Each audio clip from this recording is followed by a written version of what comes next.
So I'm feeling inspired from that lady that picks up dudes in jail and stuff. So guess what I'm doing today? Shit, I figure I'd give me one too. Why not? Why the hell not? Everything else has failed. This probably gonna fail too.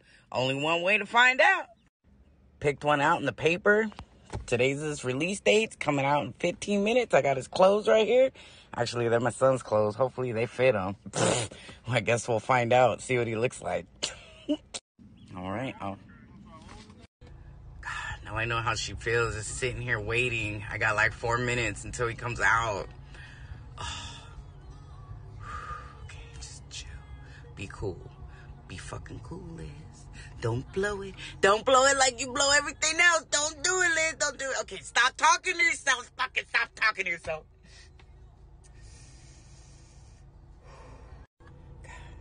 The adrenaline that's going through my body right now, it's almost the same as when I was doing, I will not say, but, man, yeah, if you want the same kind of kick, just go pick up an inmate. Pick up an inmate, get that rush before they come out. Man, my heart is racing.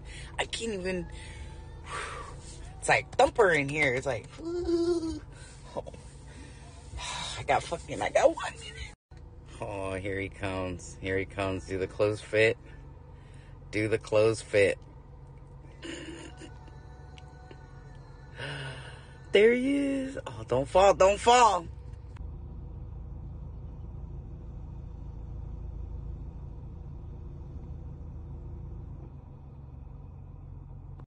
Look at, here he comes. Here he comes. Look at this guy. Look at this guy. Oh, shit. Don't. Yeah, his fucking shoes. Oh. Hey, do it again. By the way, do what you did earlier with your shoe. Oh. Hello.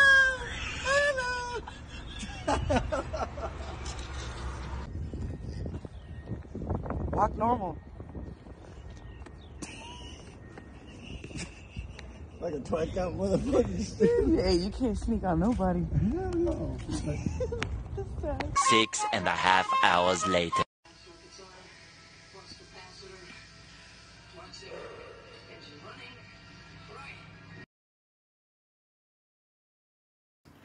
So it wasn't that long ago that I brought you guys a video where a young woman, early 20s, decided that she wanted to date and, you know, be impregnated and potentially married to a dude who was just literally getting out of prison, getting out of serving time, right?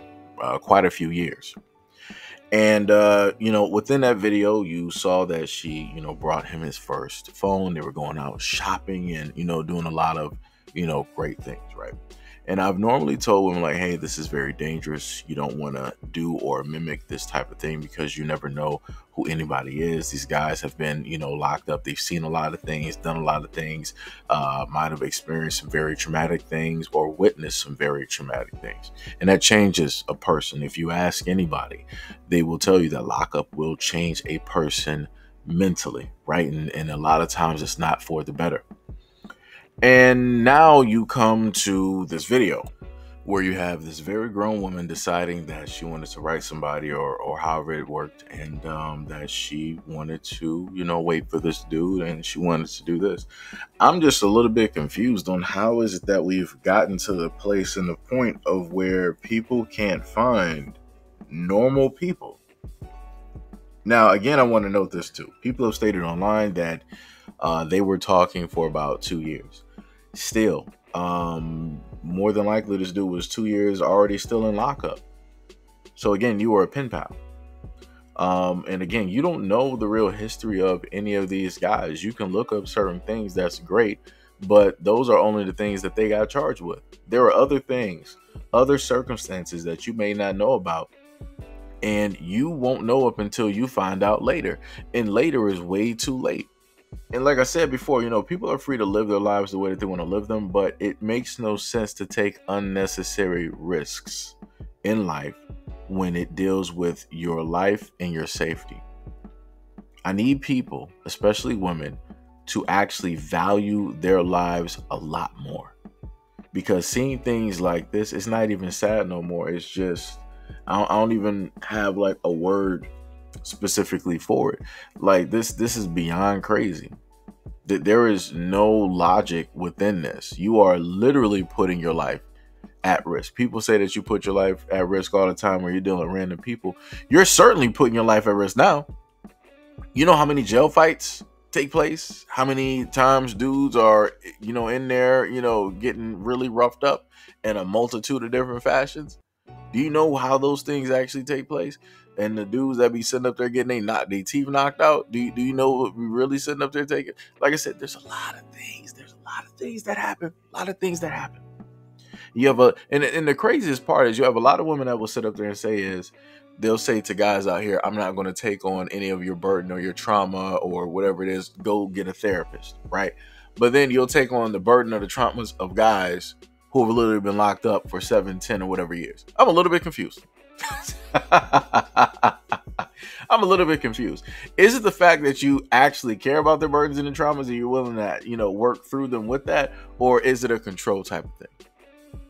Because as I'm looking at this at the moment in time, it seems very much a control type of deal that is taking place, that is going on. And again, you have some people out here that are lonely, and that's very much understandable. But to the point of which this is taking place, there's a lot of lonely guys directly out here, and a lot of lonely guys are no longer in existence at this moment in time because they are lonely. They are in a place where they feel like they are not going to be loved or ever loved. They feel like they will never be respected or acknowledged. They feel like they have no type of worth or anything to actually give to another person. So they just, pretty much, cease to exist on this plane of existence. But even with that, you don't have guys in droves. You don't have guys in droves going out here and seeking, marriage and attention in the same numbers that you see women doing this in jails and prisons. You don't. Like I told you guys before in the previous video, going through school, this is one of the main things that I would see girls doing in computer class.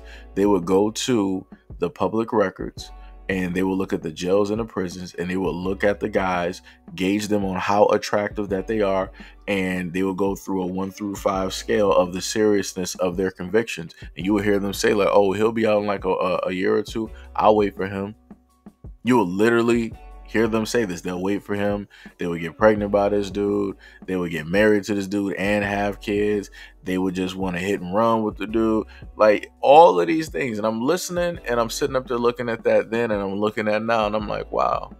And I'm like, that wasn't a game. Like that was actually real life. Like the same things that they stated, the words that they use and how they were then, that's how they are in everyday life with a lot of these guys directly out here. But then turn around and want to blame all men for the reason why it is that they're in the predicament that they're in. When realistically, it was their own choices and their decisions. It was their actions that led up to that point, which put them in a place that they're in.